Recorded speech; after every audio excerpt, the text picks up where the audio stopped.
앵커 브리핑을 시작합니다. 탄핵 정국과 내년 미국 트럼프 2기 출범까지 2024년의 마지막, 우리 경제가 맞이한 현실은 냉혹합니다. 12.3 비상계엄 사태 이후 정치적 불확실성이 역대급으로 커졌고 외국인 투자자들은 금융시장에서 이탈했습니다.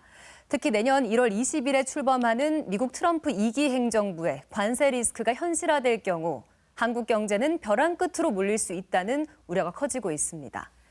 환율은 이미 걷잡을 수 없는 상황입니다. 지난 27일 원달러 환율은 장중 1,480원대를 돌파했습니다.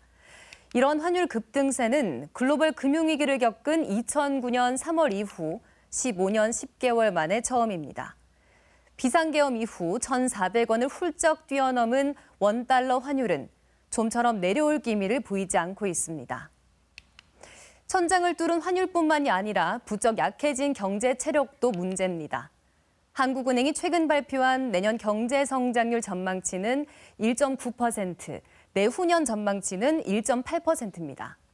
하지만 이 수치는 탄핵 정국이 시작되기 전의 전망치로 정치적 불확실성이 계속될 경우 내년도 경제 성장률이 곧장 0%대로 떨어질 가능성까지 나오고 있습니다. 당장 경제 상황이 나빠진 것도 걱정인데 앞으로 돌파할 수단이 마땅치 않은 것이 더 큰 문제입니다.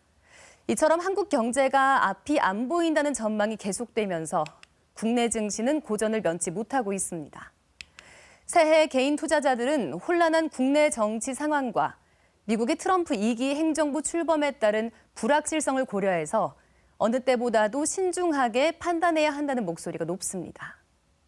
우리나라는 수출 의존도가 대단히 높은 국가라고 볼 수가 있습니다. 만성적인 내수는 만성적인 부진 상황에 있는 것이기 때문에 수출이 잘 되면 경제 성장률이 높아지고 수출이 안 되면 경제 성장률이 떨어지는 그런 경제 구조를 가지고 있단 말이에요. 근데 트럼프 대통령이 우리나라를 포함한 많은 국가들에게 10%에서 20% 정도의 관세 부과를 예고하고 있습니다. 우리나라 기업들, 특히 수출 기업들의 실적에 영향을 직접적으로 미칠 수 있는 사안이라고 봐야 되는 거고요. 그렇게 되면 결국은 수출 기업들의 실적이 떨어지면서 주가가 영향을 받을 수밖에 없는 것이겠죠.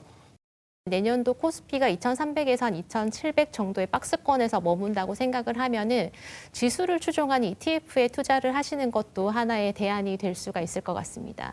그리고 좀 유의를 하셔야 되는 종목 같은 경우에는 지금 탄핵 정국으로 접어들면서 정치 테마주에 관심을 보이시는 분들이 많습니다.